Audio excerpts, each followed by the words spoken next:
as organizações, cada vez mais, né, os profissionais que fazem parte estão buscando se aperfeiçoar. Eu espero contribuir com vocês, com esse olhar técnico dos avaliadores, né, de antemão, que é uma coisa que eu amo fazer. Às vezes até o pessoal fala, você está deixando de elaborar projeto, está ficando só com as avaliações. Mas tudo que envolve essa parte do terceiro setor, seja a elaboração, a captação, a avaliação, me deixa muito feliz, porque de fato a gente sabe que transforma, né, os territórios e a vida das pessoas. Eu vou compartilhar aqui a tela com vocês, que eu montei uns slides. Gostaria também de dizer que fiquem à vontade para ir tirando dúvidas, né, levantando a mão.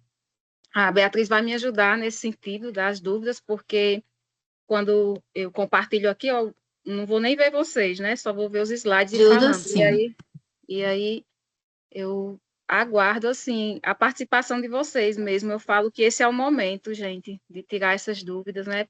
Apesar que, assim, a gente está de forma remota, mas não se prendam, né? Participem, abram suas câmeras, e a gente está aqui para isso mesmo, né? A Capemisa preparou esse momento para vocês, então aproveitem. Vou só compartilhar aqui. Deixa eu só expandir aqui o apresentar.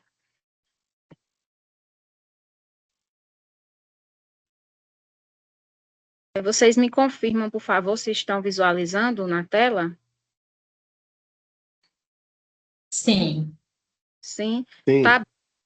Já está aberto, Beatriz? Está todo aberto o slide? Porque às vezes quando a gente compartilha, ele Tá. minimiza, né?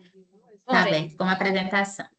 pronto. Então, a gente trouxe essa temática pensando que é uma forma de vocês entenderem, né, o olhar de nós avaliadores. E eu tenho certeza, pelo menos assim, as organizações que eu já tive a oportunidade de ministrar essa aula sempre falam ao final, né? Elma, ou então depois manda o feedback, olha, Elma, depois daquele momento eu tive um outro olhar para a escrita dos projetos. E eu fico muito feliz e eu espero que isso aconteça com vocês também.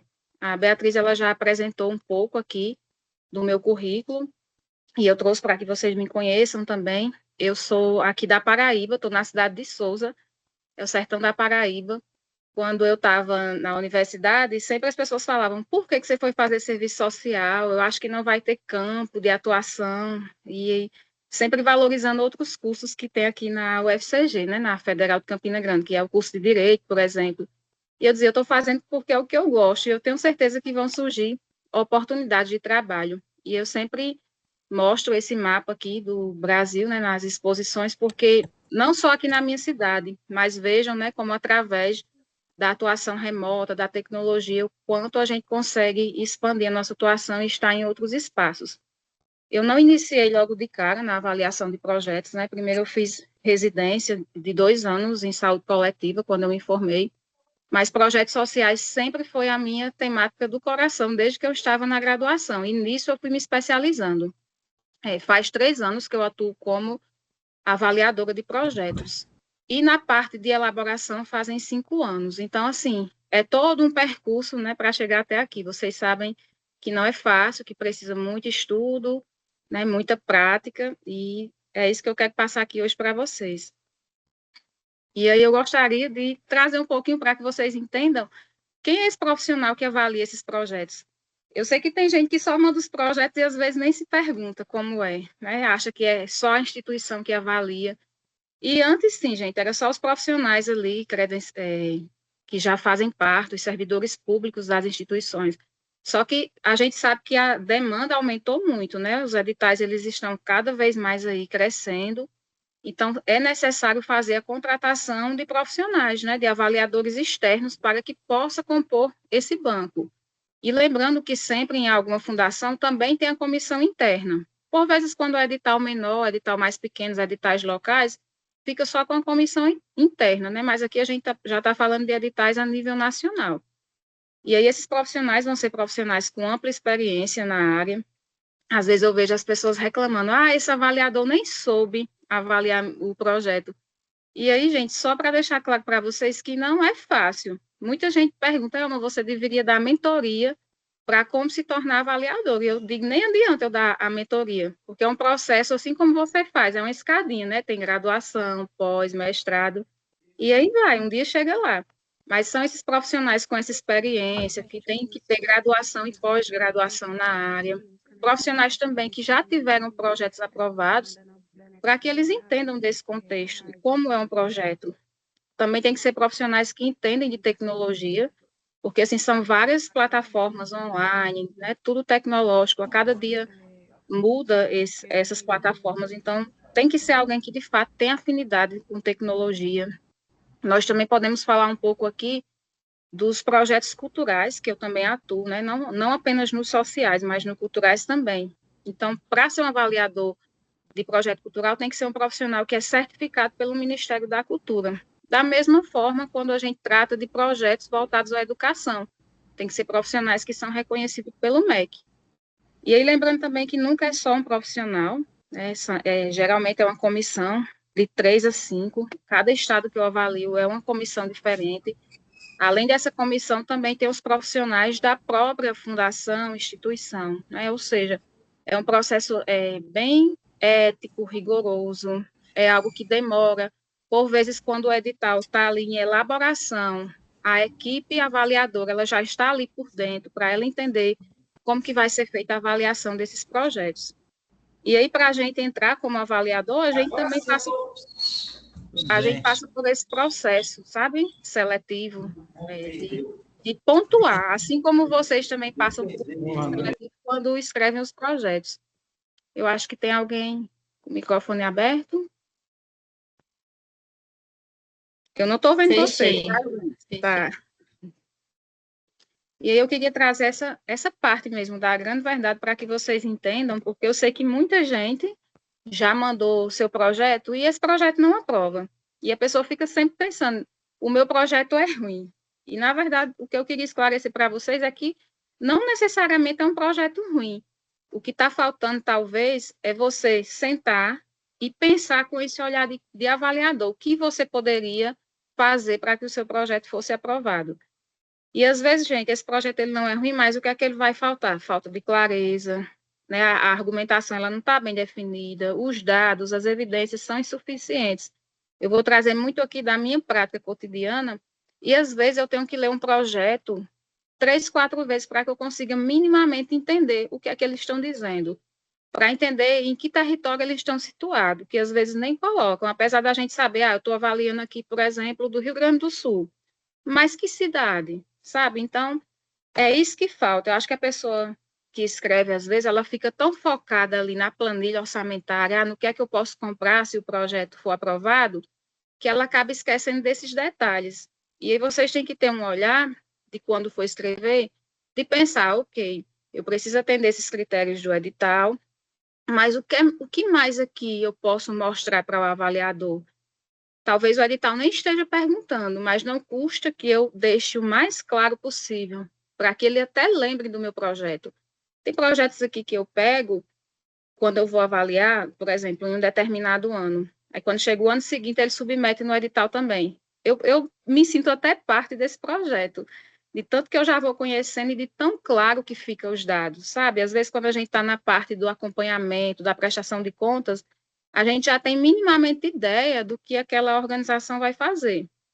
Então, vocês têm que pensar nisso, nessas evidências concretas, nesse público bem definido, né, metodologia consistente, impacto mensurável, falar as palavras com clareza. Hoje em dia, a gente sabe que tem a tecnologia que nos ajuda, a IA, eu vi que vocês vão ter uma aula sobre isso com a professora Elisama, que eu vou fazer o possível para assistir também, que ela é maravilhosa, mas é saber utilizar os recursos que temos ao nosso dispor com consciência mesmo.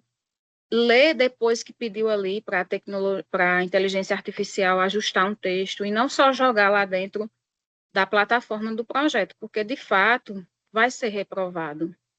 E aí sempre pensar, eu tenho que estar alinhado ao edital.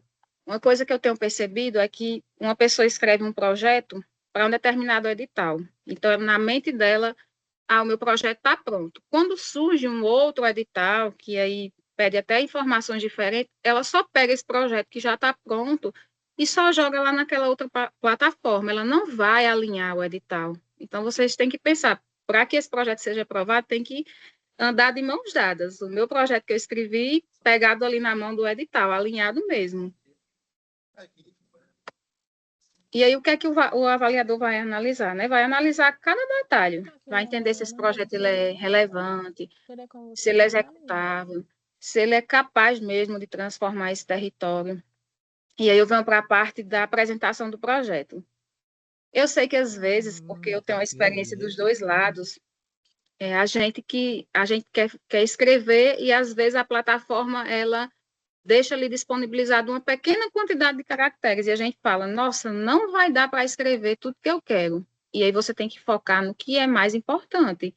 Às vezes eu vejo que as pessoas colocam uma informação na apresentação do projeto que nem é tão relevante e esquece de outras informações que poderiam fazer muito mais diferença. Quando eu estava fazendo capacitações presenciais, uma pessoa deu o exemplo, não, mas eu faço assim, eu pego toda a apresentação do meu projeto, jogo na inteligência artificial e peço para ela resumir em até 500 ou 1.000 caracteres, conforme a plataforma pede. E aí eu falei, mas depois que você fez isso, você leu para ver se de fato ficava. Porque uma coisa é você pedir para a IA e ela, óbvio, vai fazer um resumo. Mas você tem que saber os prompts corretos, né, os comandos corretos, para dizer, olha, eu quero que foque nisso, isso é importante. Principalmente para as organizações assim que são maiores, que têm mais anos de atuação, com certeza elas vão ter uma apresentação bem extensa. Mas tem coisa que não há necessidade de colocar, e tem coisa que vocês devem focar. Uma outra coisa é a questão do.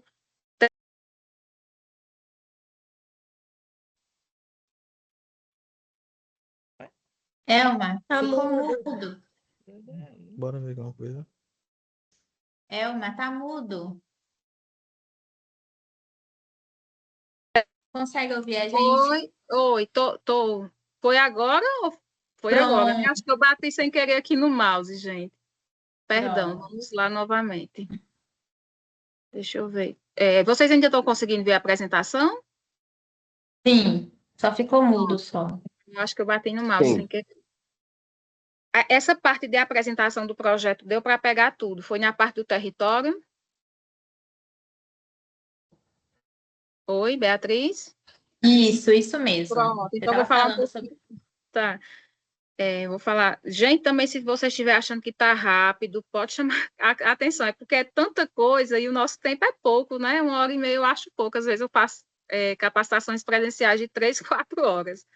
Mas vamos lá, vou tentar ser breve em cada tópico.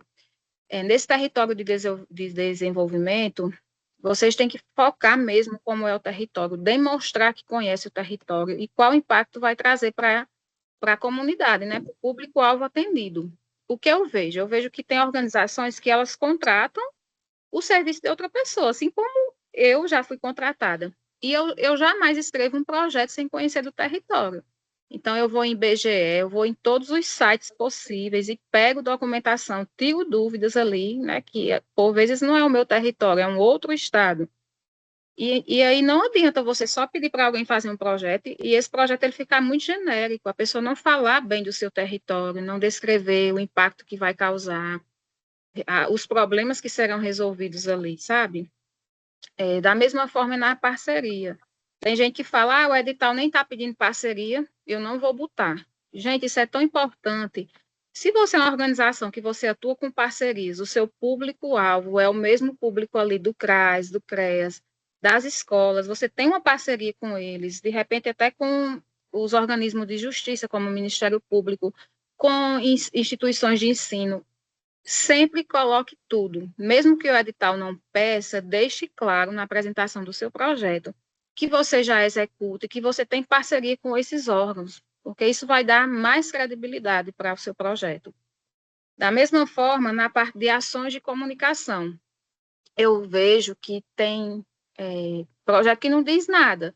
Se o projeto for aprovado, não fala nada nesse sentido de comunicação, né, de que vai levar para uma escola, para um teatro, e principalmente na parte de divulgação. Eu vejo que as organizações elas têm focado muito. Eu faço ali um card no Instagram, eu faço um card ali no Instagram e pronto, essa é a minha divulgação. Eu boto uma propaganda na rádio e essa é a minha divulgação. E não é só isso, né? A ação de comunicação ela vai muito além. Vocês têm que pensar em estratégias de fortalecer essas parcerias, de dizer que se o seu projeto for contemplado, você vai apresentar ele mesmo para a comunidade, seja nas escolas, né, vai depender do tipo aí de público, que esse projeto ele vai ser apresentado e que, principalmente, você vai colocar ali a logo da instituição que está patrocinando esse projeto. Você sempre tem que deixar claro nessas ações de comunicação, de dizer que vai seguir o edital, que vai colocar logo, enfim, que vai fazer a melhor divulgação possível. Uma outra coisa é relacionada ao portfólio, que eu não estou conseguindo ver vocês, mas eu queria entender se as instituições de vocês têm portfólio. Quem puder abrir o microfone e dizer sim, não, só para eu ter mais ou menos ideia. Boa tarde. Tem, a associação Boa tem. tarde, Maria José. Tem. bem? A Aline está aqui. A Aline, querida, já sabe de tudo. Sei que tem o portfólio. Temos o portfólio também, pessoal. Tem, né? Pronto. Pergunto do portfólio, porque, assim, é óbvio que na maioria das vezes, são os projetos culturais que solicitam portfólio. Eu nunca vi um projeto cultural não solicitar. Mas os projetos sociais nem sempre solicitam. Só que eu sempre recomendo que tenham, porque nos editais, por mais que ele não esteja pedindo portfólio, na plataforma vai ter link, vai pedir assim, anexos, aí vai colocar lá informações complementares. Então, vocês colocam o portfólio, colocam o link do site, das redes sociais. Sempre façam mais do que o edital pede, nesse sentido. Quando ele disser assim, documentos anexos complementares, vocês podem complementar da melhor forma possível. Porque eu entendi que os proponentes acham assim, mas se é documentos complementares, não vai pontuar e nem vão analisar. Gente, isso faz uma grande diferença. Eu queria que vocês entendessem que, às vezes, tem projetos que eles ficam ali empate na pontuação. E o documento complementar, ele é capaz de desempatar, né? Isso conta muito. Tá me ouvindo? Tô sim, Gilberto. Gilberto, esses documentos complementares, entra aí, por exemplo, a certificação do CONDAC, de organização de utilidade pública. Sim, tudo que vocês tiverem nesse sentido, de certificações, de um site institucional, das redes sociais, um canal no YouTube, né? O próprio portfólio, quando não pede, e se ele dá o campo lá para documentação complementar, pode colocar tudo. Se vocês têm as certificações, né? Por exemplo, eu tenho SEBAS, coloca também na descrição do seu projeto. Tudo isso, né, vai dando essa qualificação para o seu projeto. Perfeito. E aí a gente analisa também muito essa parte mesmo da operacionalização, porque às vezes tem projeto que pede para descrever como que vai ser toda a operacionalização. E alguns Agora, eles não... Pois não? Uma dúvida com relação ao portfólio, por exemplo. Eu tenho muita dúvida quando eu vou, por exemplo, submeter um projeto, por exemplo, na área cultural. O meu portfólio, ele entra todas as atividades desenvolvidas pela minha instituição.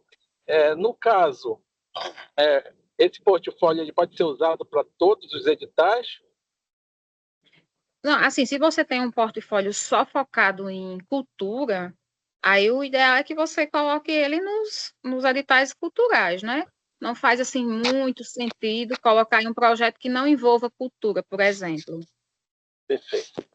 Tá? Agora, se você está dizendo que se você é uma organização que você atua, por exemplo, em 4 áreas, educação, assistência social, cultura, aí pode colocar sim, porque eu entendo que ele vai estar falando, né? Vai estar aí transversal, falando de todas essas áreas. Aí você coloca.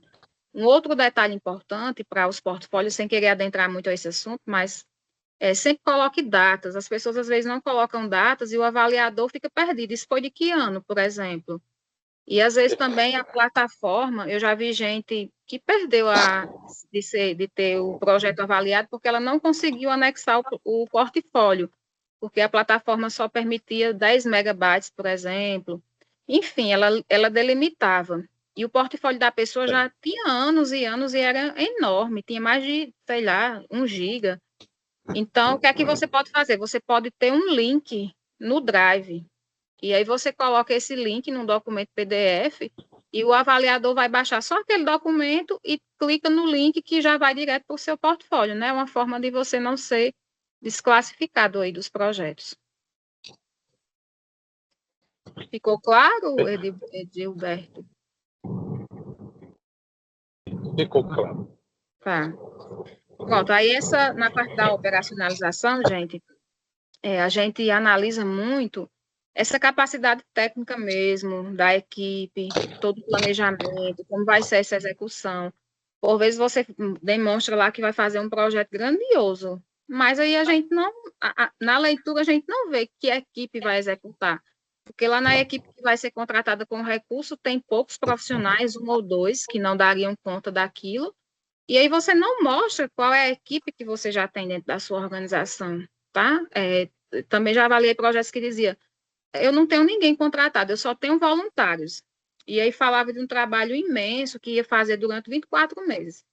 Então, eu quero que vocês até reflitam como é que voluntário vai conseguir fazer um grande trabalho aí, né, de 2 anos, sem receber nada, porque a gente sabe que existe sim o trabalho voluntário, é até regido por lei e tal, mas não para estar ali todos os dias cumprindo 30 horas, 40 horas, 20 horas, né? Então, a gente tem que pensar, ter esse bom senso também quando vai fazer essa escrita. E aqui mais dados, esses dados aqui, por vezes já vem pedindo no próprio edital. Lembrando que quando a gente pega um edital para avaliar, por mais que a gente já tenha passado nesse processo seletivo, atingiu aquela pontuação, mas sempre cada organização ela faz uma capacitação antes, né? Os profissionais que são ali, profissionais efetivos daquela instituição, eles vão mostrar como é a forma de trabalho, vão mostrar os critérios do edital, ou seja, sempre tem essas capacitações antes também, né? Até para que não misture, porque uma instituição é diferente da outra, né? Tem pontos que são diferentes. Mas sempre a gente vai avaliar a clareza, né? Porque a clareza eu li esse projeto e já deu para entender. Está tudo claro, ele não ficou confuso. Vai avaliar a capacidade técnica, que foi o que eu falei atrás, vai avaliar essa coerência, vai entender se tem um alinhamento ali entre o problema, a solução desse problema e os resultados esperados, né? E aí eu dou até um exemplo para vocês de um edital que eu participei nesse caso como elaboradora do projeto, e aí eu para conseguir escrever, eu também não entendia, porque eu pedia dados à organização e a organização dizia, não, eu quero trabalhar com hortas e com plantas frutíferas. E aí eu falava, certo, mas e a questão da água? Porque aqui na nossa região é muito seco, só chove 2 vezes no ano. Vai dar certo? Né? A gente sabe que não vai dar. Se é horta, se é planta frutífera, vai precisar de água com constância. E no projeto não solicitava nada, a exemplo de uma perfuração de poço. Então, o que é que acontece? Se fosse mandar o projeto daquela forma, não ia ter coerência, porque você ia dizer que ia executar uma coisa, você já estava falando do seu território, mostrando um problema que era o quê? A seca no Nordeste. E você não estava solicitando uma forma de ter água, então não ia ter coerência. Os avaliadores de cara, eles iriam olhar e dizer, não, então não há viabilidade aqui para esse projeto dessa forma. Né? E aí é entender isso, essa viabilidade, que é o quê?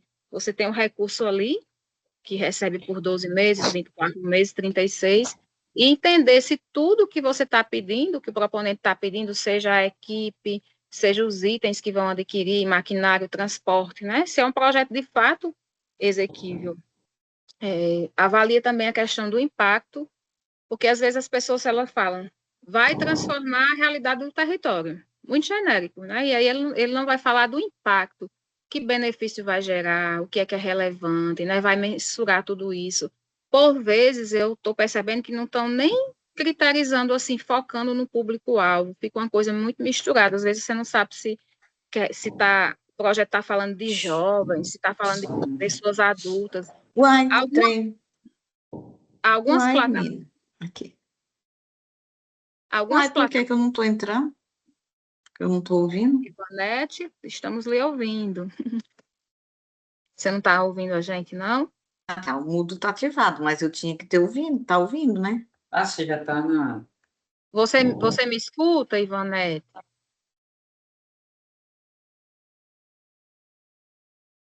porque às vezes tem gente que desativa né, aqui no Teams e desativa e não dá para ouvir lá mesmo. Mas espero que ela esteja escutando a gente.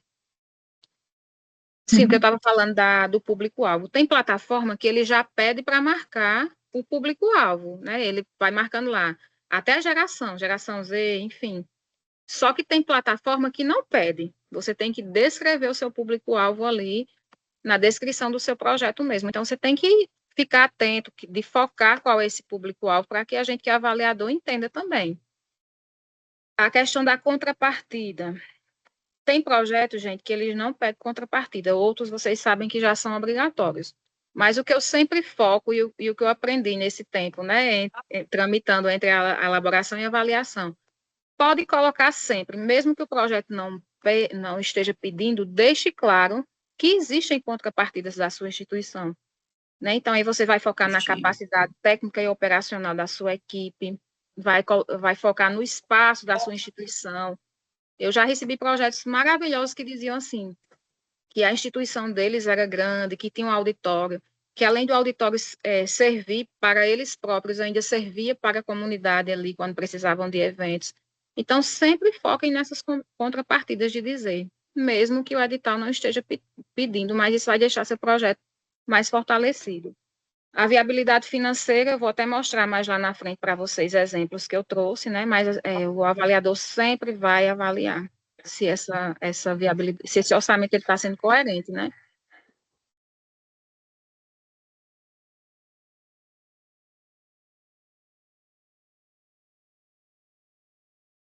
Ficou mudo novamente.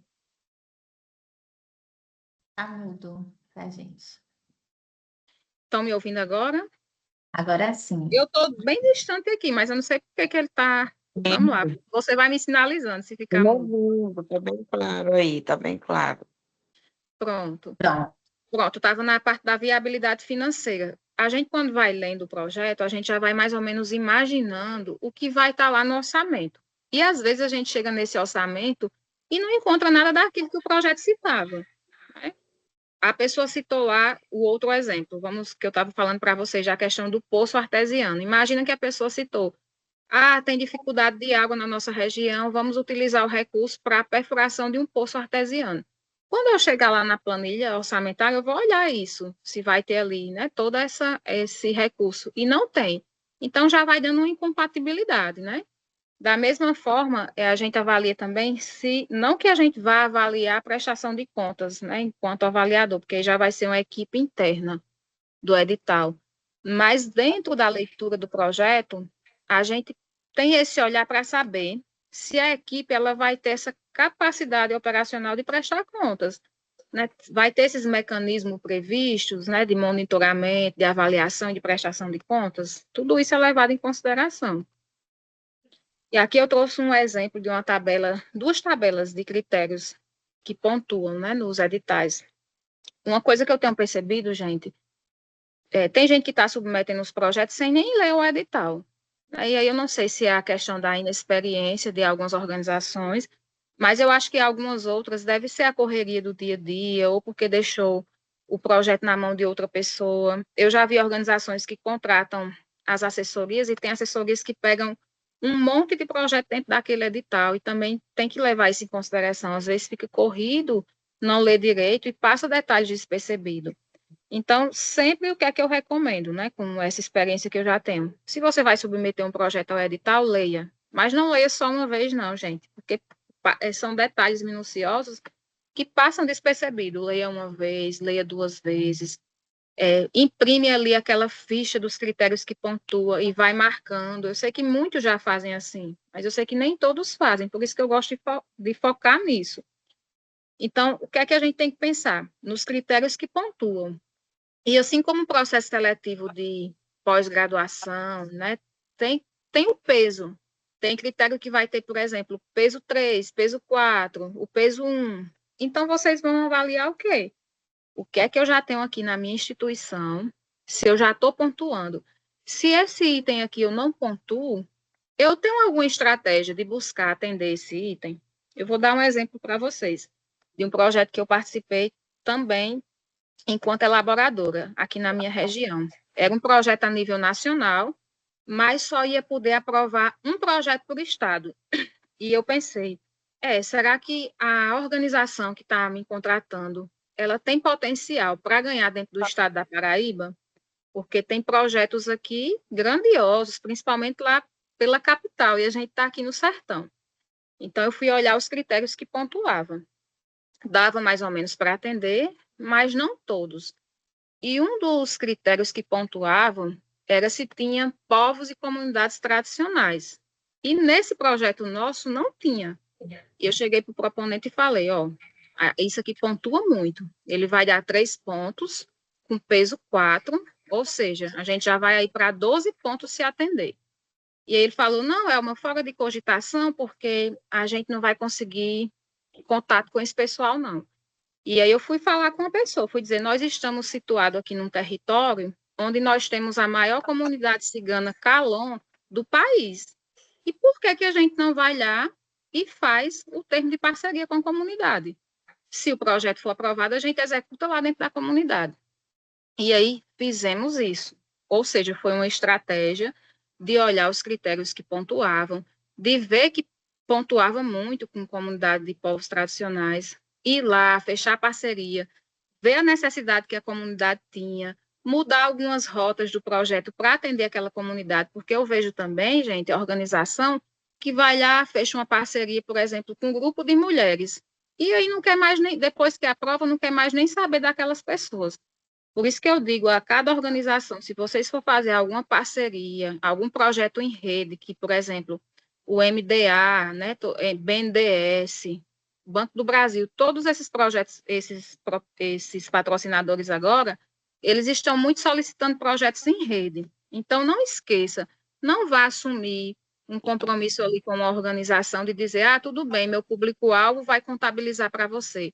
Sem fazer um termo de parceria. Você faz o termo de parceria, faz ata da reunião e deixa claro o que a sua organização vai ser beneficiada. E dito isso, esse exemplo do projeto, nós conseguimos aprovar na Paraíba, né? Ou seja, um território pequeno, sertão da Paraíba, conseguiu. E se não tivesse tido esse olhar estratégico, não tinha conseguido, porque não tinha atingido essa pontuação. Então, eu sempre falo isso para vocês. Quando vocês forem submeter, tenham o olhar desses critérios, tenham o olhar de quem está avaliando esse projeto. Por vezes você vai perder muito tempo.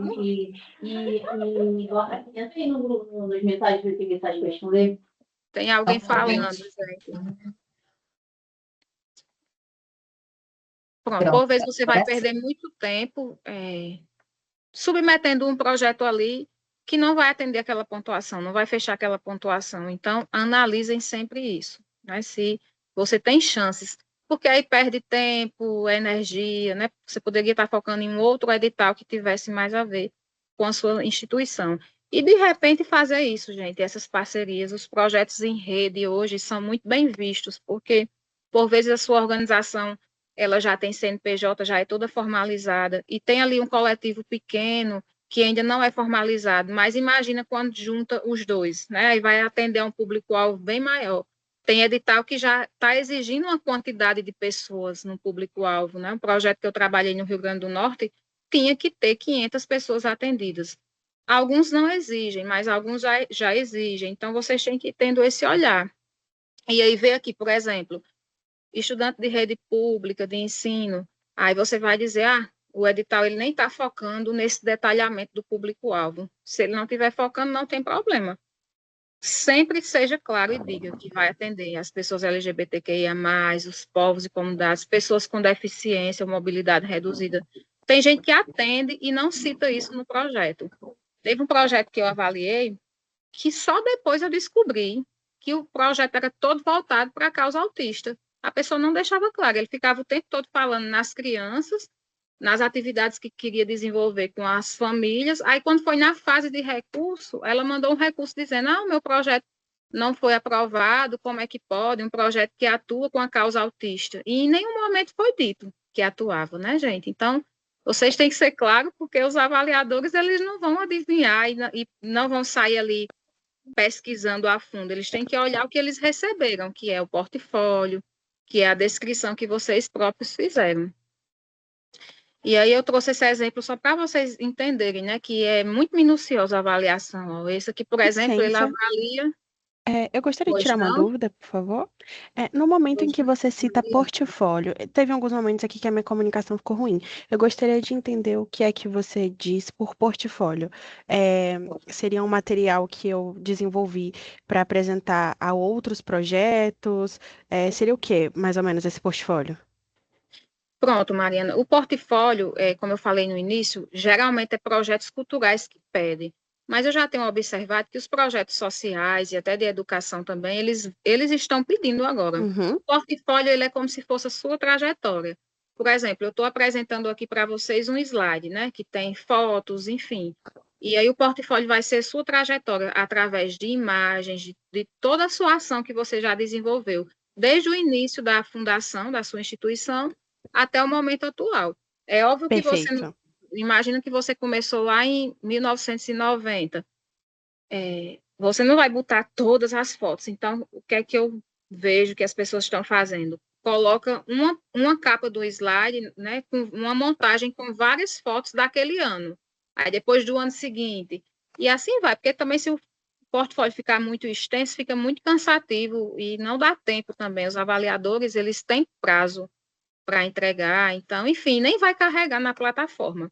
Mas o portfólio é isso, eu Perfeito. recomendo, até a Aline comentou aqui que todos os editais que ela está trabalhando, ela já estão pedindo portfólio.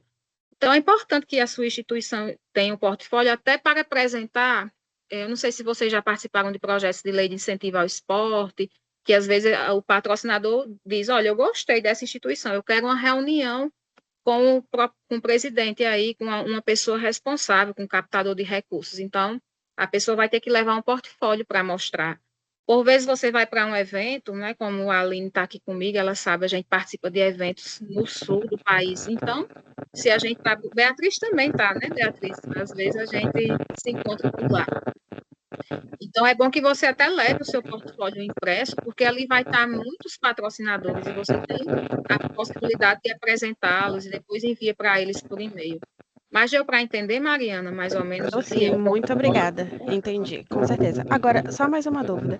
Pois não? Você está conseguindo me ouvir direitinho? Porque eu estou escutando um chiado aqui.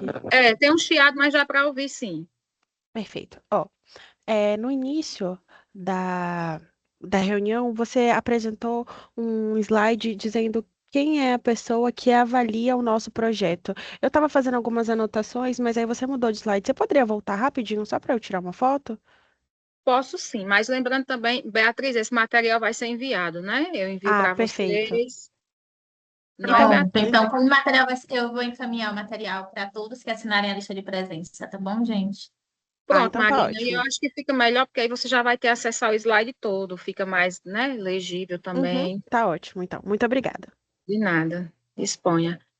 Pronto, gente. E aí, sempre ficar atento a esses critérios, né? E aí eu trouxe, assim, de uma forma focando muito em A pontos que eu... Simone, desculpa, temos a Simone e o Sadoc com as mãos levantadas. A Simone então podemos, levantou. se quiserem fazer Posso? pergunta logo, pode. Não, eu só queria ver, Elma, se você entende quando fala desse portfólio, se serve também o relatório social da instituição. O são documentos parecidos, né? O relatório social, eu entendo que vocês colocam ele lá no site, na parte de transparência, que é como se fosse o relatório anual, né? Com todas as atividades que foram desenvolvidas. Óbvio que se você não tiver um portfólio pronto e você mandar o seu relatório e ele conter fotos, datas, ele também vai servir. Mas o portfólio é algo específico mesmo, que demonstra ali, desde quando a instituição foi fundada até o momento atual, as atividades que desenvolvem, com datas, com descrição, né? Porque você sabe, às vezes muda até de gestão, e quando você manda o relatório social, a gente vai estar tendo o olhar de um ano, por exemplo, né? E o portfólio não, o portfólio ele é algo mais complexo da instituição, está ali desde o nascimento dessa organização até os dias atuais. Perfeito, Ficou obrigada. claro, Simone? E quem mais levantou a mão? Sim. Tá. Fui eu. Boa tarde a todos, meu nome é Sadoc.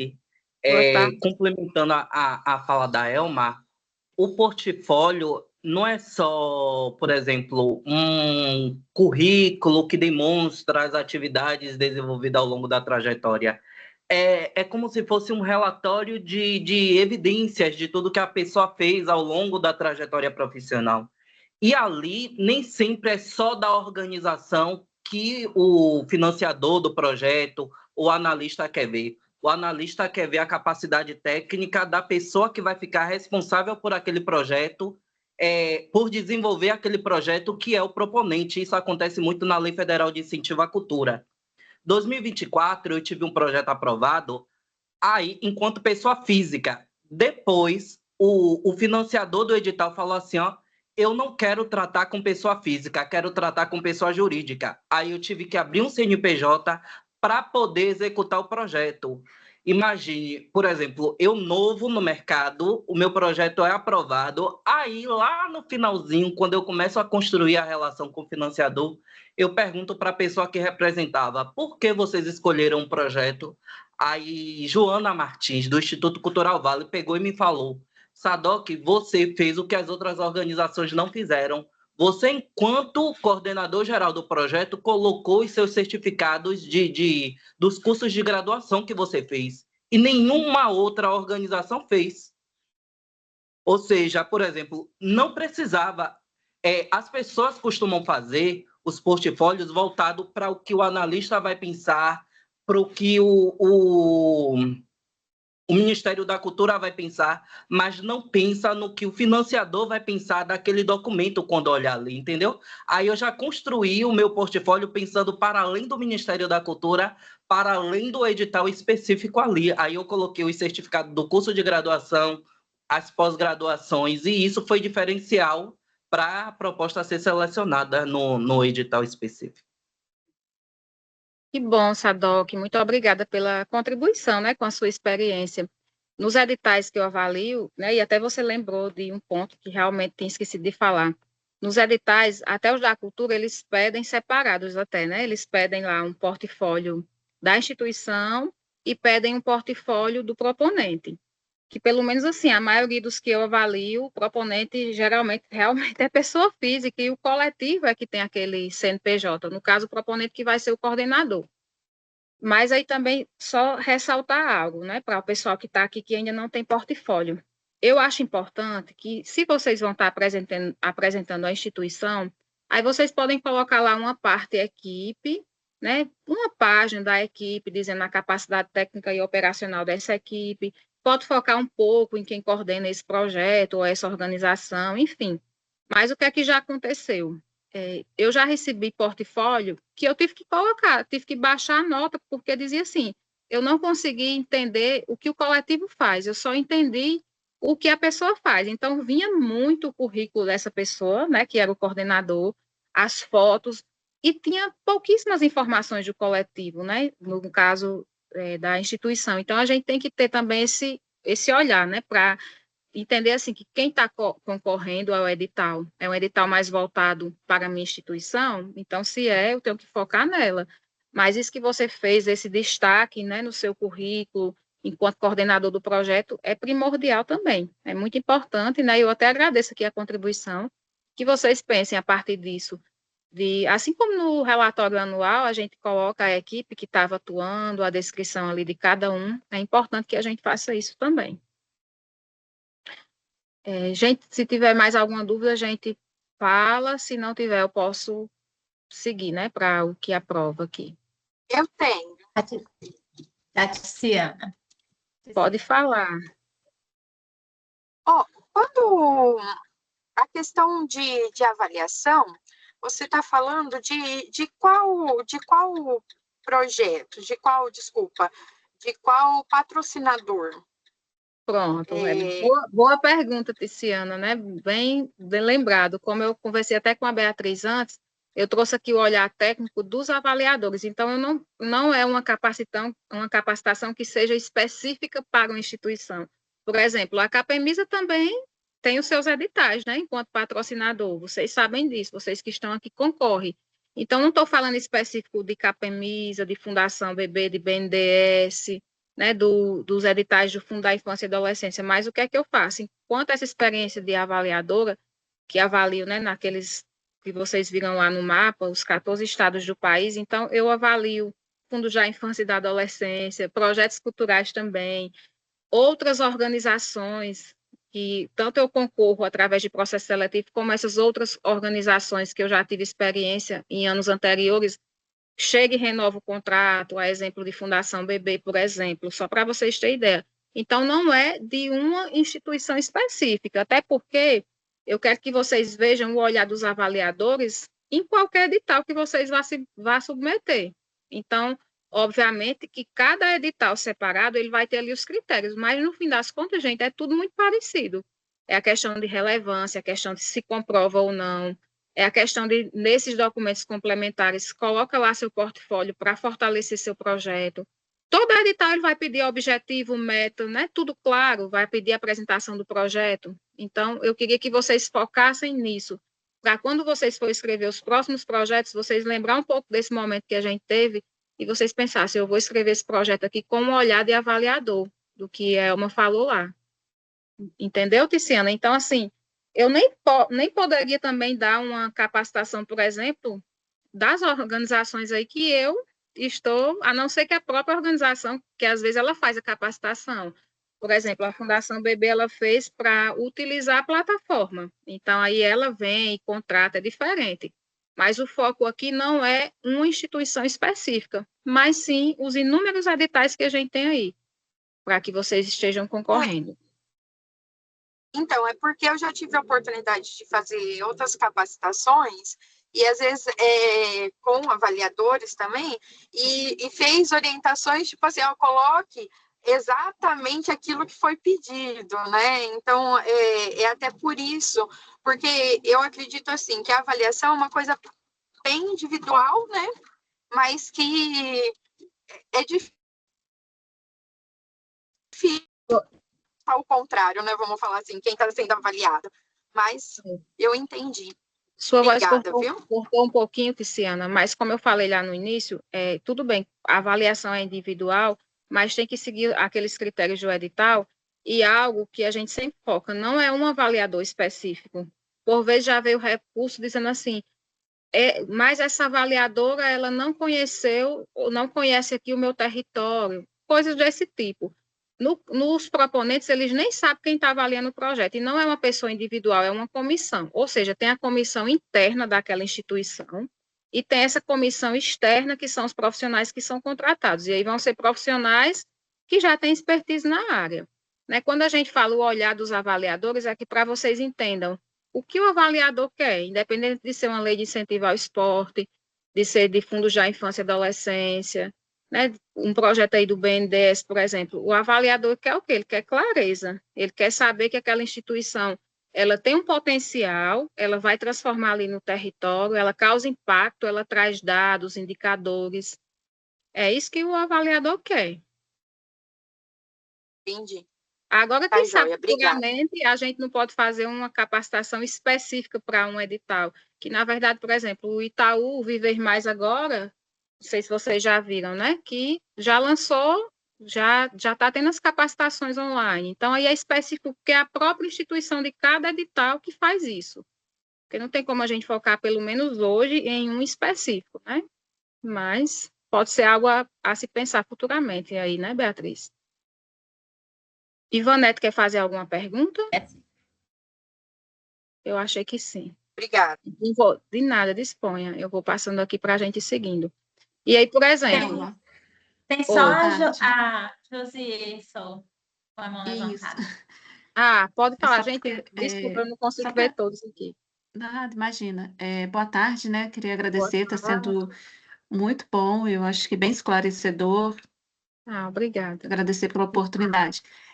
Eu estou recente, né? Eu montei uma organização há pouco tempo e aí estou iniciando nessa área, né? Trabalho na área da saúde há muitos anos já, e agora eu resolvi, né, fazer essa transição e estou trabalhando nessa área. E aí montei minha organização. E aí, o que que eu gostaria de saber de você, assim, né, em relação ao portfólio? Eu já participo de coletivos, de movimentos, já participo de redes e tudo. Essa minha experiência, né, porque como a organização ela é recente, eu não tenho ainda projetos desenvolvidos pela organização, pouca coisa. Vale como uma, tipo, né, uma carta de apresentação, ou até no próprio portfólio mesmo, eu colocar essa minha experiência, né, essa minha vivência, esses projetos que eu participo nesse tempo? Com certeza é válido. Você ouviu até aqui, né, o colega, o Sadoc, falou que colocou e fez um diferencial, principalmente como você está agora numa organização que ainda é nova. Então, a gente sempre avalia aquilo, né? Tem que ter as estratégias de mostrar o potencial, o trabalho, dizer que essa instituição está com uma pessoa que está à frente, que está trabalhando, que tem muita experiência e que vai ter ali uma capacidade técnica de executar um projeto. Então, com certeza é válido, sim. É porque, assim, fica até complicado, né? Porque a gente está começando e não tem muito o que mostrar da organização, mas a gente tem como mostrar por que que a gente teve interesse de montar a organização, devido à experiência que a gente já vem trazendo de alguns anos, né? Isso. Porque vocês, no caso, não eram formalizados, é isso? Não, então, o que que acontece? Vou tentar ser rapidinho para não atrapalhar a aula, tá? Eu trabalho na saúde há muitos anos e eu também tive uma experiência com a minha mãe, que ela teve Alzheimer de início precoce. E aí essa organização veio assim após a morte da minha mãe, que tem aí 3 anos, vai fazer 3 anos agora, né, na próxima semana. Eu resolvi trabalhar com isso, né? Porque eu acho que para mim tem mais propósito e assim mexeu muito comigo e eu gostaria muito de transformar, né, de fato, para as famílias que vão viver isso, que vivenciam isso, e tentar trabalhar nessa forma de pessoas que têm que passar por isso de alguma forma. E aí eu já fazia parte de coletivos por conta da minha questão, né, familiar. Eu fazia parte de coletivos, eu já trabalhava com isso nas instituições que eu trabalhava e tudo. Aí veio essa vontade de trabalhar com isso, entendeu? E aí eu Você quero pode, muito agregar isso, essa minha experiência. com certeza, tem como agregar, e principalmente você tem como estar contando, né, por que surgiu, conta a sua história, como a gente sempre fala, vende a sua história no sentido de mostrar mesmo ali para os avaliadores qual a sua intenção de projeto. Aqui na minha cidade também tem um bem parecido com o seu, e é de campanha de doação de sangue. As pessoas achavam que não ia conseguir, enfim, porque não tinha experiência, e hoje é um projeto grandioso que está 10 anos atuando aí no mercado e captando recursos, enfim. Então, assim, não desista, fala assim da sua experiência, da sua história e do que você pretende fazer, do impacto que você pretende causar aí nesse território, transformar, busca dados, né, de repente, para você ter ali um mínimo de indicadores de mostrar o que é que você pretende fazer também. Com certeza isso vai ser muito válido. Tá ótimo, Tem mais obrigada. perguntas? Disponha. Tem mais pergunta, Beatriz? A Regina está com a mãozinha levantada. Pode falar, Regina. Boa tarde. Boa tarde, Regina. Elma, você levantou pontos importantes, mas aí eu fiquei numa reflexão. Por exemplo, a Capemisa hoje usa o aplicativo Bússola. Como é que eu posso escrever, às vezes, com 500 caracteres, tantas informações importantes que poderiam me ajudar na ganha de um edital, já que eu tenho essa restrição de caracteres, por exemplo? Pronto. Foi justamente o que eu falei. Às vezes eu estava numa capacitação presencial e a pessoa falou assim, eu escrevi e a IA fez para mim. Mas você leu para saber se de fato ela colocou os pontos mais importantes, porque você pode ir resumindo ali cada ponto, gente, mais importante. Se você acha que não foi suficiente, aí você leva o quê? Leva lá para a sua apresentação de documentos complementares, você leva para o link da sua rede social, de alguma forma você tenta colocar ali no projeto, para o site, que é para que o patrocinador veja o trabalho que você faz. Às vezes as organizações elas já fazem isso, né, de reduzir, de limitar um pouco, porque no processo avaliativo realmente, né, vai ser mais simples. Imagina, às vezes, pegar textos e textos para ler, por isso que dá essa resumida, essa enxugada. Mas é focar no que é importante. Porque eu vejo, às vezes, que a pessoa resume ali nos caracteres, mas ela não se prende aos pontos importantes. Ela pediu ali a inteligência artificial, faz aqui um resumo para mim, pega o textão imenso e coloca. A IA, é óbvio que ela vai resumir, mas a IA, ela não sabe qual é o ponto que você quer que foque, o que é mais importante. Então, assim, foca mesmo na questão do impacto, olha, existe há tantos anos, já impactou tantas pessoas, tem tais certificações na parte da apresentação que eu estou falando, sabe? Você foca mesmo ali, dá para mostrar. Eu sei que às vezes parece impossível, mas aí a gente vai pegando ali a prática, esse manejo, e dá para mostrar sim.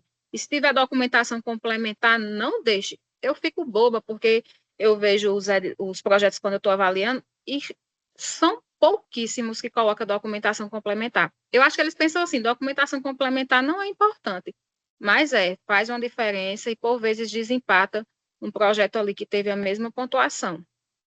Eu sei que fica a cabeça fervilhando, né, Regina? Pensando como que vai fazer.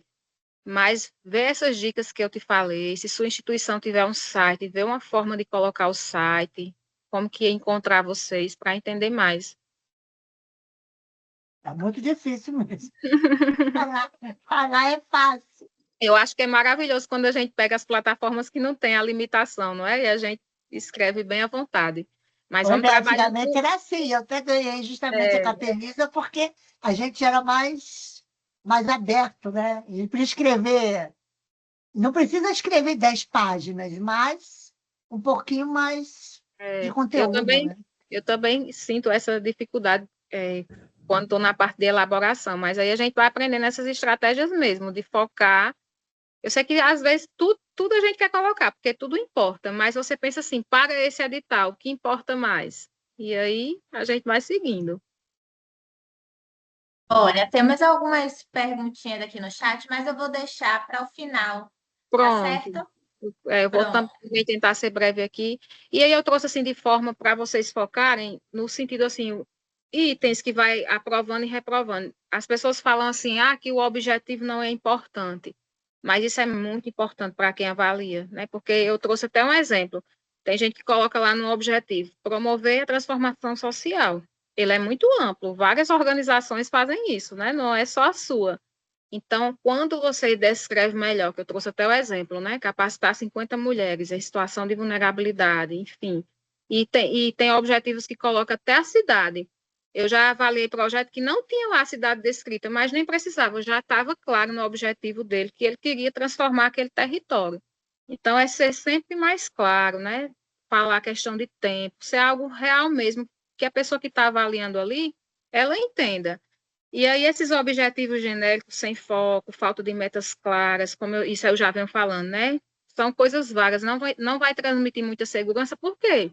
Vai ficar parecendo assim, que você pegou um projeto pronto, copiou e colou de alguma outra instituição ou pediu a inteligência para fazer, que não é que a inteligência artificial não possa nos auxiliar, mas é auxiliar, ela não conhece nossa história, né? Toda a nossa trajetória da instituição, então você pode pedir a melhoria de um texto, mas quem conhece é você quem tem que escrever ali e deixar claro. Eu vou até adiantar um pouquinho aqui, porque o nosso tempo, né? Essa parte da metodologia detalhada, tem gente que não explica, então fica muito confuso para o avaliador, ele não vai saber como que vai acontecer, porque ele não descreve bem as atividades e as etapas, né? Se a gente, eu sempre falo, se a gente utilizar o como, quando, onde, com quem executa, já vai ter muita informação do projeto. E às vezes eu acho que a gente fica meio no automático quando vai escrever, que a gente bota a metodologia não tão detalhada, né? E aí acaba impactando sim na sua avaliação, porque a maioria dos critérios vai perguntar nos critérios de pontuação se a metodologia do projeto ela é bem detalhada. Então, sempre foquem nisso, né? Quando é que vai ser, onde vai ser, com quem vai ser, aqui mais uma vez focando nos parceiros envolvidos, quem executa, focar muito na sua equipe. E aqui, as incoerências, elas reprovam, os textos artificiais, como eu já vinha falando, as informações desconectadas. Esses dias eu estou avaliando projeto em um estado, em um determinado edital, eu recebi desse projeto 39 inscrições, né, nesse edital, 39 projetos. E aí tinha uma coisa que eu percebi, é como se uma pessoa só tivesse sido contratada para escrever os projetos. Gente, até as vírgulas eram iguais. Então, assim, você tem que parar para pensar como é, né? Tem até que analisar se minha organização não sabe quem eu estou contratando. É por isso que eu foco muito em desenvolvimento institucional, sabe, gente? Parece até ser contraditório, porque eu trabalho também com elaboração, mas eu já tenho ali organizações que eu já trabalho há muitos anos e eu foco muito em desenvolvimento institucional. Capacita a pessoa que está com você, que conhece teu território, que sabe tudo para fazer. Porque a instituição ela está tirando ali, por vezes, dinheiro de onde ela nem tem, para pagar alguém. E aí a pessoa pega um projeto e copia e cola e vai tudo igual, não vai ser aprovado. Então tem que ter atenção com isso, com essa linguagem. Ou então vamos supor que você, às vezes, se reuniu com a organização que é da sua cidade também, e juntas vocês foram tentar submeter, para pelo menos uma das duas tentar concorrer. Mas não bota tudo igual, porque o avaliador ele vai ver. A gente tem até programas que analisa plágio, sabe? Que analisa o percentual de inteligência artificial, porque não tem edital, pelo menos até agora eu não trabalhei com nenhum edital que proibisse. Se a inteligência artificial, a tecnologia, ela veio para o nosso favor, é um recurso que a gente pode utilizar para corrigir, né, acentuação, coerência ali e tal.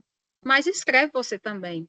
Porque se a gente só joga numa inteligência artificial, e a nossa parte humana que está ali dentro, né, acompanhando esse público, sabendo da melhoria. Então, tem que ter esse olhar. Então, não quer dizer que só jogar um texto artificial vai conseguir aprovar um projeto. Não, você tem, como eu falei com deixa eu ver o nome dela, a Josier, conta a sua história, traz emoção também, né, traz dados. E até eu coloquei aqui, né, copiar os projetos prontos pode parecer uma solução rápida, mas é um dos principais motivos. É tanto que quando eu vou avaliar, eu estou fazendo assim. Esse específico, ele pedia uma certificação, por isso que eu digo que as pessoas que estão fazendo, elas não estão lendo o edital. Ele pediu uma determinada certificação. E a exemplo, SEBAS, por exemplo, não vou dizer aqui qual é, mas pediu uma certificação. Aí eu aposto que nesses 39 projetos, tem projeto aqui que não enviou essa certificação. Então, eu fiz logo esse compilado. Então, gente, de 39, 10 não enviaram. E aí, se eles não enviarem, eles não vão nem para a questão da avaliação. Eles já são desclassificados. Para mim, enquanto avaliadora, foi muito rápido. Ali, em 40 minutos, eu identifiquei que 10 projetos não enviaram, a gente faz o texto, o parecer lá geral para desclassificação, e 10 foram classificados, só ficou 29 para avaliar. Eu vou ser prejudicada? Não, eu vou receber o valor do meu contrato do mesmo jeito, mas as organizações vão ser prejudicadas. Então, é ficar atento na escrita, no documento que tem que enviar. Às vezes, foca tanto ali naqueles pontos que não estão, que nem pontua e esquece de analisar o que de fato pontua. E aí, das metas, né, de mensurar as metas, porque tem gente que só faz quando a plataforma pede. A plataforma, às vezes, pergunta, quanto público-alvo atendido? São quantos? Vai fazer o quê? É impressionante. Se a plataforma não pedir, as metas, elas não citam quantidades. É impressionante. E a gente está falando de metas. Então, aqui eu trouxe até um exemplo, né? Dizer que vai ser 100 jogos atendidos através de 12 oficinas realizadas. Aí traz os indicadores, né? Diz que quer o aumento de participação escolar, combater a evasão escolar, vai emitir certificado para comprovar. Enfim, é fazer isso para que quem está avaliando diga assim, estou compreendendo aqui o que é que ele quer fazer. E, de fato, ele vai conseguir fazer, porque ele já está dando aqui o percurso de uma forma que avalia, que monitora, que acompanha, de fato, o projeto. Quando você bota algo vago, fica parecendo que você, eu recebi aqui o recurso e eu faço aqui, eu não vou estar acompanhando, eu não vou estar monitorando. Porque, gente, o patrocinador, ele quer aplicar o recurso ali e entender. Quando eu apliquei o recurso, tantas famílias eram atendidas. Ao término desse projeto, eu quero que aumente. Eu quero que mais famílias sejam atendidas. Então, se você não fizer isso, ou então se for para ficar estacionado no mesmo tanto de público que você já atendia, com certeza seu projeto vai ser desclassificado, né? Então, pensa nisso. Aí, essas faltas de metas claras, outra coisa, prazos confusos ou não especificados. Gente, eu vejo isso demais. Se você está concorrendo a um projeto de 12 meses, por que danado você vai botar lá no cronograma 24 meses? A não ser que o projeto esteja pedindo. traga a sustentabilidade aí do seu projeto, mostre como é que ele vai continuar.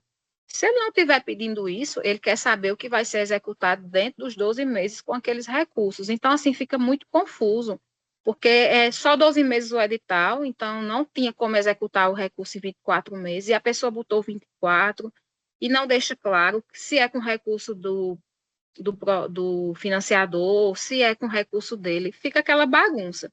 Então, sempre observem isso. Se eu tenho aqui 500 mil reais e eu tenho um ano para executar, eu tenho que deixar claro o cronograma ali, né, bem alinhado com isso.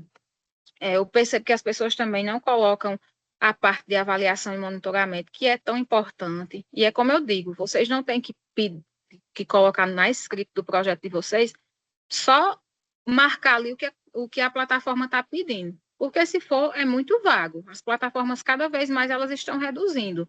Mas aí elas querem que vocês digam como é o projeto de vocês.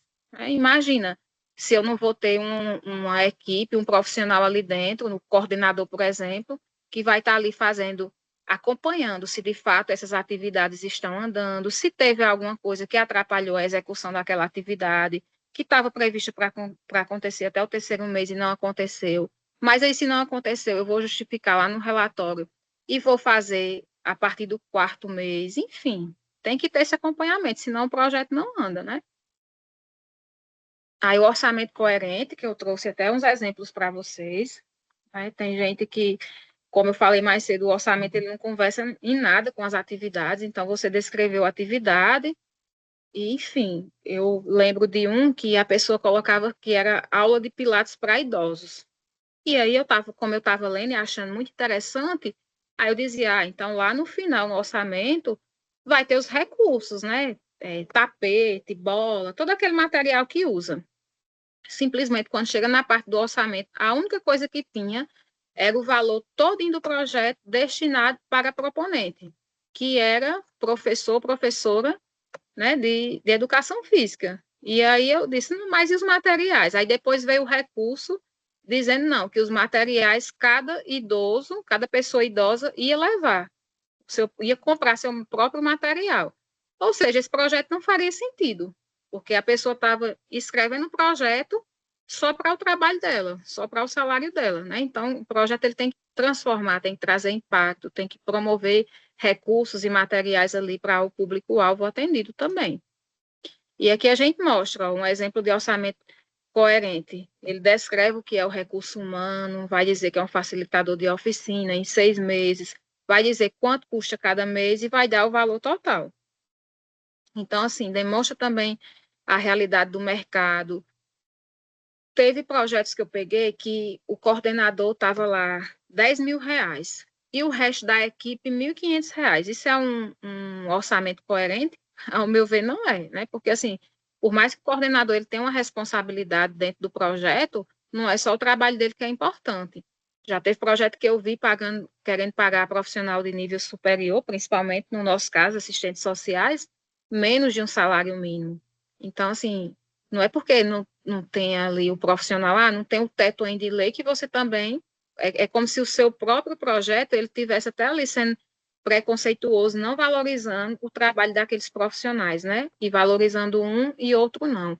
Então, analisa isso, gente. Quando vocês for fazer o orçamento das equipes de vocês podem até ver na parte de recursos humanos, como é que a minha instituição já atua, como é que grandes instituições atuam nesse sentido, né? Qual seria um valor justo? Pesquisa na internet, vê as tabelas de honorários dos profissionais. Enfim, faz uma coisa que seja certa. E jamais colocar orçamento, eu acho que é isso, bote isso, não. Se você vai orçar uma coisa, você tem que ter ali. Não, Elma, é porque não dá tempo, eu vou ter que ir na loja pegar a carta. Hoje em dia a gente tem internet, né? O próprio Gov, ele tem ali a plataforma de compras, pelo menos é a que eu mais utilizo. Então, qualquer coisa que eu quiser ver de materiais, eu entro ali no Gov, na plataforma de compras, e ele vai me dizer o preço que ali é um preço atualizado. Então, tranquilamente dá para a gente ter ideia, né, e não errar nessa parte do orçamento. Né? Os orçamentos incompatíveis reprova sim, principalmente aí eu trouxe o exemplo dos projetos culturais, cachês e reais, né, porque os culturais, o Sadoc sabe, tem os mestres de cultura, Então, ali, o território já define, na maioria das vezes, que um cachê é aquele valor. Então, quando você vê um cachê bem alto, você vai questionar, sim, salários incompatíveis com o mercado. Já vi também itens que não têm justificativa, de repente ele não trouxe no projeto que iria necessitar daquilo, e aí bota, e é um valor muito alto. Ou seja, não tem ali um planejamento e uma organização. Né? As despesas, elas estão todas desconectadas dessa proposta. E como eu sempre estou falando desde o início, quem avalia vai buscar essa clareza, né? essa coerência com tudo que foi dito do início ao fim. Essa parte de contrapartida eu acho muito importante, como eu falei mais cedo para vocês, mas aqui eu quis trazer a contrapartida social, né, relevante e a institucional, porque as pessoas confundem muito.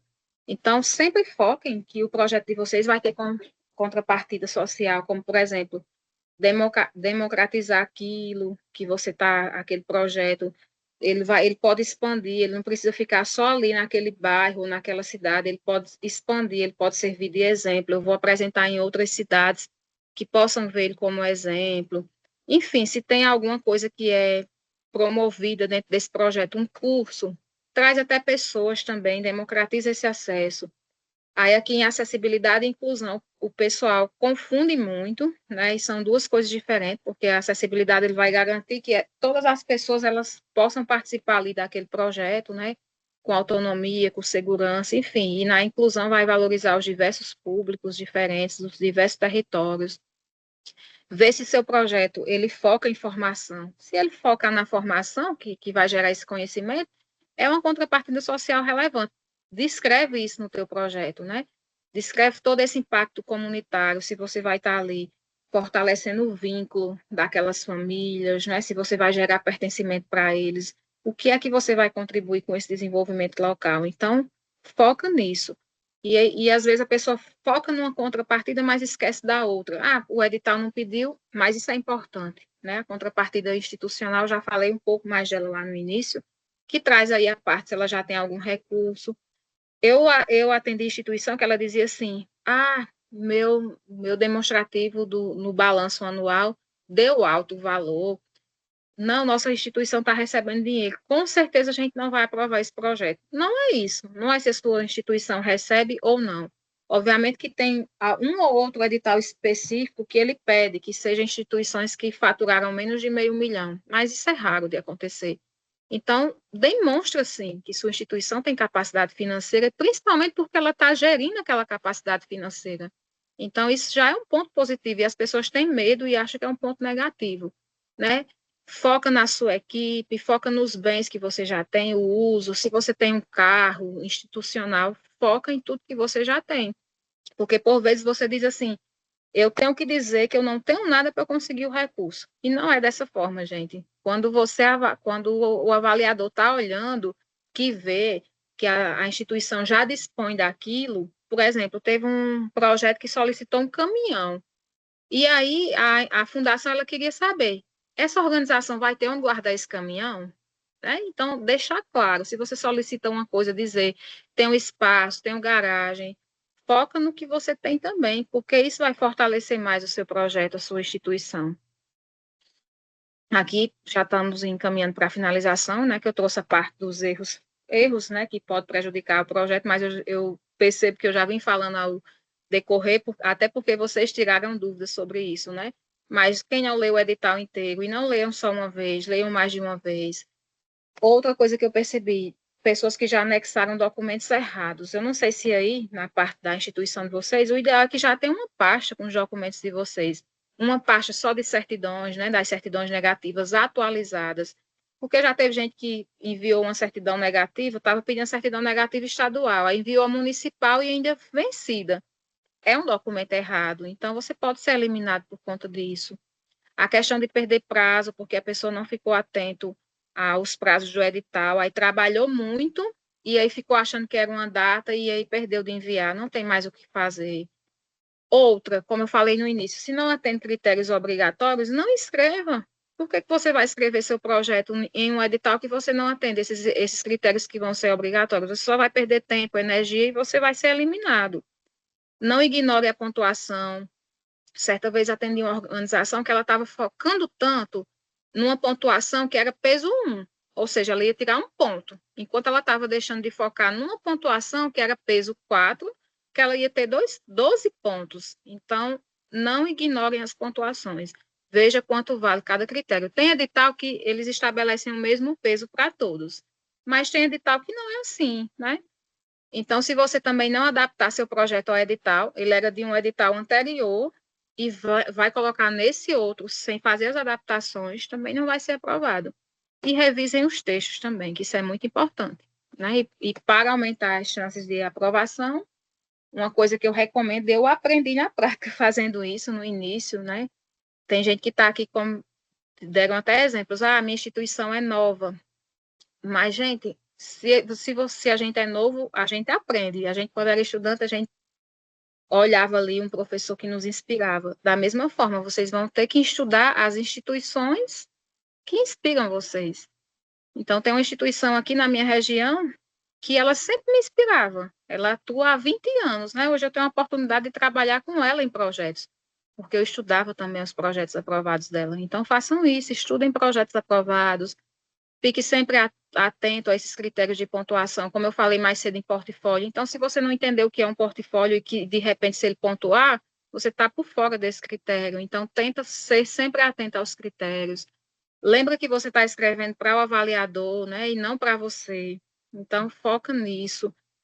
Não sei se vocês têm o hábito de, quando termina de escrever um projeto, vocês pedem para o restante da equipe ler, porque isso é muito importante. Às vezes a gente escreveu para a gente, o que a gente achava. Então, pede para alguém da equipe ler, olha, está claro, o que é que você acha que poderia ser melhorado, né? Usa os indicadores ali no teu projeto, né? Revisar toda a coerência, fortalecer o impacto social, que eu já dei exemplo disso, de quando eu orientei a organização aí em busca ali da comunidade cigana, fortaleceu sim esse impacto, né? Aumentou ali o público-alvo, e demonstrar sustentabilidade pós-prazo do edital, porque tem gente que fica só focando no que esse recurso desse edital vai trazer de transformação. E em nenhum momento ela diz que esse recurso, né, esse valor, vai fazer com que esse projeto se expanda por mais anos. Eu atendi aqui uma associação de apicultores, que eu achei o máximo quando eu conversei com o presidente. Ele falou, olha, Elma, esse edital são 2 milhões de reais. Em 2 anos, nós vamos ter aumentado esse recurso em 6 milhões de reais. Ou seja, ele fez todo um cálculo, ele teve um olhar de crescimento. Porque se você olha só nesse recurso que tem aí 1 milhão, 500 mil, 300 mil reais, então quer dizer que o recurso acabou, o seu projeto acaba, né? Você tem que pensar nessa sustentabilidade pós-edital e dizer, inclusive, que é um dos resultados esperados, que espera-se que com esse recurso, né, aumente a sustentabilidade financeira do seu projeto, da sua instituição. E acho que o último slide agora que eu vou deixar é só meus contatos, né, para quem quiser tirar mais dúvida, porque nosso tempo também já está acabando, e às vezes, como eu falo, é um tempo que são tantas dúvidas e tantas organizações que não dá para executar tudo aqui, mas deixo aqui os meus contatos, telefone de WhatsApp, Instagram, e podem entrar em contato, né, se eu puder ajudar. Por vezes eu não consigo responder no mesmo dia, mas não fica sem resposta, tá, gente? Eu agradeço demais a atenção de cada um, e eu deixo até essa frase para vocês, que vocês possam ter sempre esse olhar quando for elaborar um projeto, né? Quem deseja elaborar projetos que aprovam, precisa aprender a enxergar com os olhos de quem avalia. Muito obrigada, gente, pela atenção, pela paciência. Eu vi que alguém só chegou notificação de uma pessoa perguntando onde vê os projetos aprovados, né? Eu vou dizer como é que eu fazia. Claro que a gente não vai ter, assim, acesso ao projeto, são raras as plataformas que disponibilizam, mas se você vê que uma empresa, uma organização, ela foi aprovada, você passa a seguir ela nas redes sociais, e ali, como ela vai ter que contar, né, para a sociedade, ter a transparência, você vai conseguir visualizar quais as ações que ela faz. Então, foi dessa forma que eu aprendi, principalmente dessa organização que eu estou falando para vocês, que hoje eu atuo com eles, que tem 20 anos, eu olhava, aquela organização aprovou, Então, eu ia lá no site deles, na rede social, porque as organizações têm que ter a transparência, têm que dizer o que fez com aquele recurso. Então, a partir disso, você vai conseguir entender o que é que esse projeto está fazendo.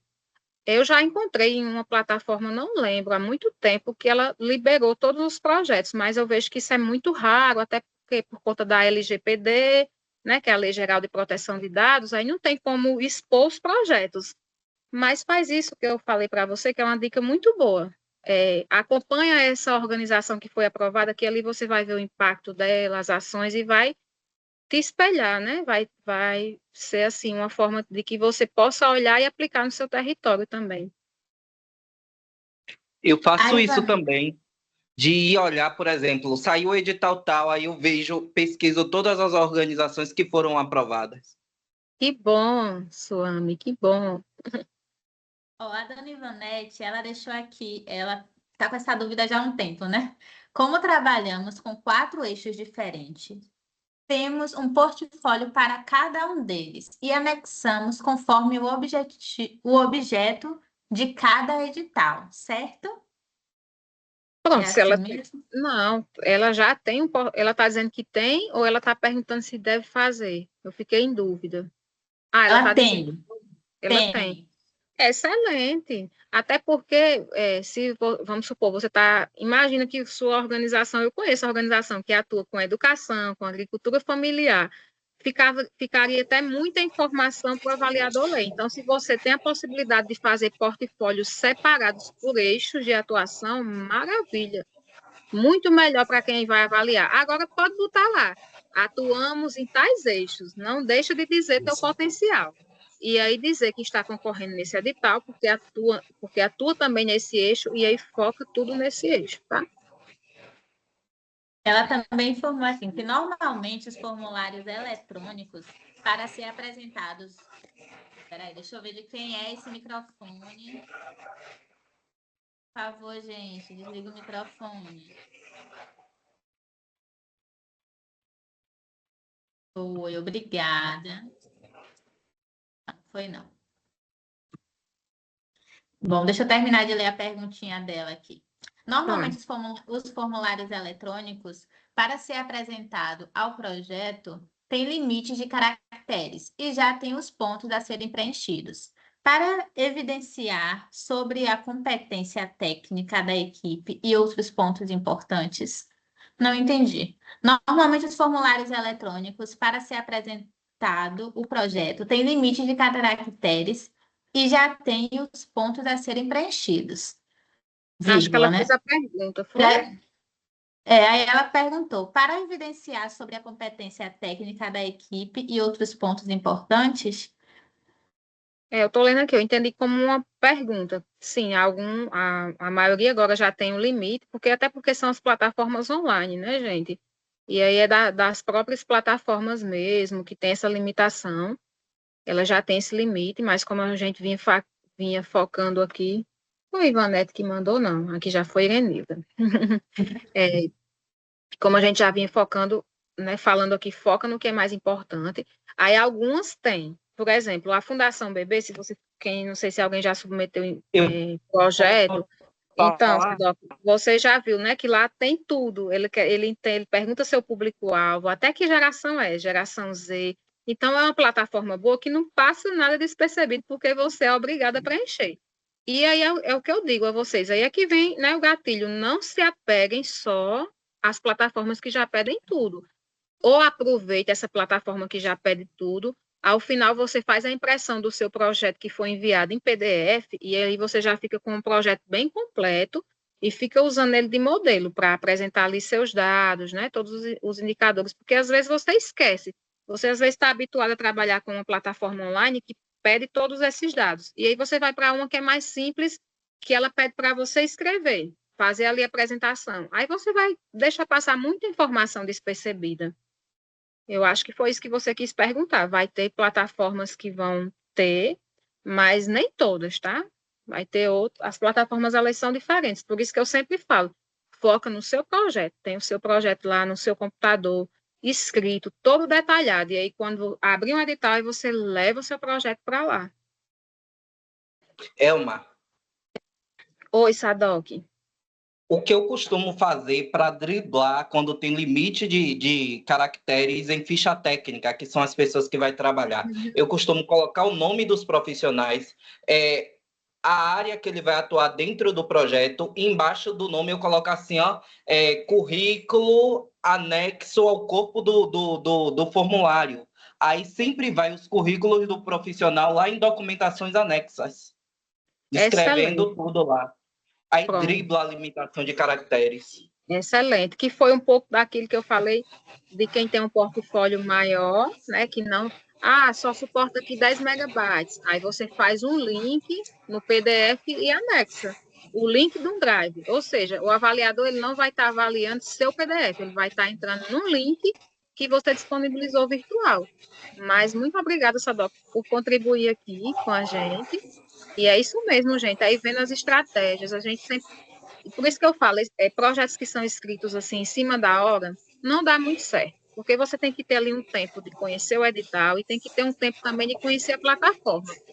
Eu já vi gente que abriu a plataforma no último dia de enviar, nem conhecia ainda a plataforma, então, com certeza é pouco provável que tenha algum sucesso, porque vai surgir dúvidas ali. Então, conhece a plataforma antes de enviar o projeto. Elma, mas não dá certo não, porque a plataforma ela só vai abrir na medida que eu vou escrevendo. E por que você não escreve texto fictício? Só para entender a plataforma, sem enviar, entendeu? Muito obrigada, Elma, por compartilhar um pouco do seu conhecimento aqui hoje. Eu gostaria de agradecer também a todas as instituições que disponibilizaram um pouquinho do seu tempo para estar conosco, aprendendo um pouquinho, né, sobre elaboração de projetos e, para além disso, como é que é o olhar do avaliador, né? Aqui eu falo que eu também avalio alguns projetos da Capemisa Social, e é isso mesmo, Elma. Cada ponto que você trouxe é mega importante. Eu estou aqui tentando fechar o microfone.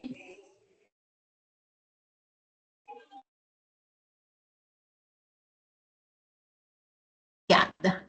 Eu agradeço a todos presentes, tá certo? O próximo percurso formativo vai ser agora no dia 27, online também. Fiquem ligadinhos. Obrigada, Elma. Obrigada a todas as instituições parceiras e organizações da sociedade civil que puderam estar presentes. Não deixem de assinar a lista de presença, tá? Para receber o slide que foi passado aqui. Um beijo, gente. Até mais. Obrigada, gente. Eu que agradeço. E a gente se encontra. Tchau.